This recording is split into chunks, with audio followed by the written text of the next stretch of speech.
Hey everyone, Coach Mac here. I hope everyone's having a really great April vacation, and I still really miss all of you so very much. I recently posted on my Instagram story a picture of whipped coffee, which is like a huge trend right now, and I feel like I figured it out pretty well, so I want to do a quick video here to show you all how I made whipped coffee, and know that it does have a lot of caffeine in it, so this is not a drink for children. If you guys want to make this for your parents or someone that you live with that drinks coffee, it would be an amazing little science experiment for you to do. But again, not recommended for children. So I have all the ingredients, everything that you need to perform this magic trick out here right now.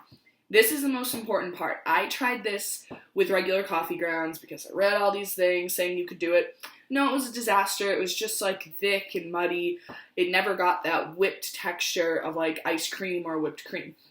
When I did it last night, I had Jonathan buy me instant coffee, and it was amazing. It worked out perfectly. So, you need instant coffee, you need something to measure a tablespoon, you need sugar, you need a bowl and a whisk, and you need boiling water. What I also have waiting here is my cup with milk in it, sitting on some ice. I'm using almond milk. It makes it really sweet. Last night we used regular milk, but I decided to try something different today.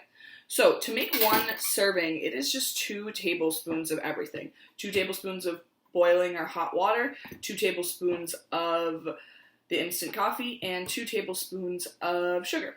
So, if you want to make a bigger batch for like your mom and your dad, or your grandma and your mother, maybe you would double that. So, you know how to do that nice multiplication. That would just mean 4, 4 tablespoons of each. If you've never seen this before, this is just an electric tea kettle. So I just fill it with water, I plug it in, and it heats up the water for me. It's amazing for people who like to drink tea, but that's how I'm getting my hot water, and I already have that plugged in. So let's go ahead and do it. I've got my tablespoon measure. I'm going to do my dry things before my wet. Get that 2 tablespoons. Last night, the whipped coffee it had a good kick to it. It was very potent.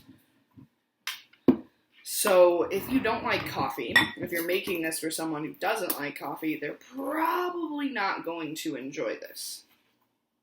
It is fun to make, just for funsies, but again, I wouldn't recommend it if you're not going to actually consume it, because that's just a waste, especially during a time like this when resources are so very limited.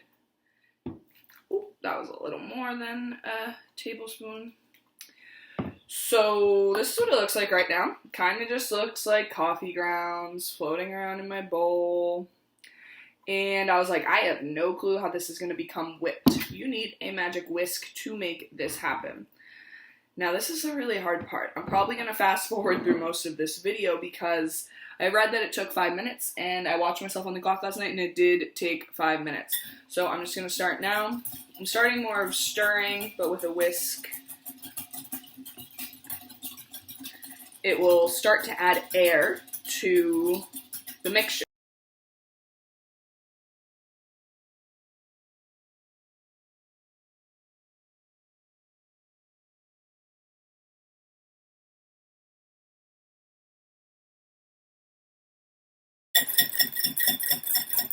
And I'm just going to do this for another 30 seconds.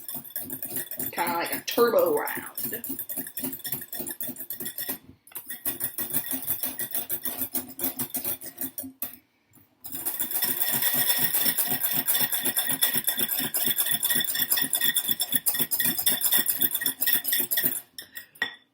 Whew. Well, I got my right arm workout in today.